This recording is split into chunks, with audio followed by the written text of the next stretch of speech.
In today's video, I'm going to teach you how to add watermark in Inkscape. We'll start by bringing your main image into Inkscape so you have something to watermark. With Inkscape open, go to the top menu and choose File, then Import. Navigate to your image on your computer and confirm. If Inkscape asks whether to embed or link, either option works for this purpose, but embedding keeps everything self-contained. Your image will appear on the canvas.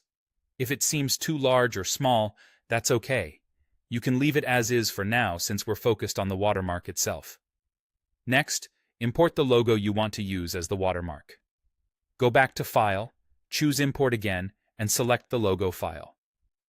Vector formats like SVG work great because they stay crisp at any size, but a PNG with transparency is also a solid choice. Once imported, the logo will appear, often right on top of the image. Make sure it's selected. You'll see a bounding box around it. Now, resize the logo to a tasteful watermark scale. Click and drag one of the corner handles to make it smaller. For a clean look, hold the Control key while dragging so the proportions stay locked and the logo doesn't get stretched. Aim for something subtle, large enough to be visible, but not distracting. You can always tweak the size again later. Place the logo where you want it on the image. Click and drag to move it into a corner for a classic, discrete watermark, or position it near the center if you prefer a bolder across the image style. Leave a little margin from the edges so it looks intentional and professional. If you need fine control, use your arrow keys to nudge it into place.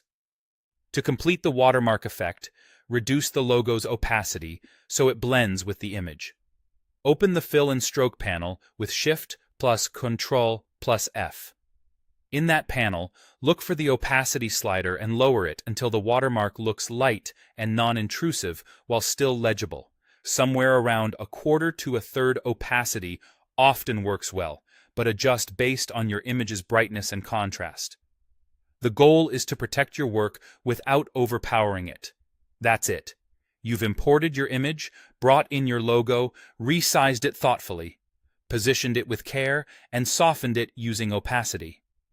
With these steps, you can apply a clean, consistent watermark to any image in Inkscape quickly and confidently.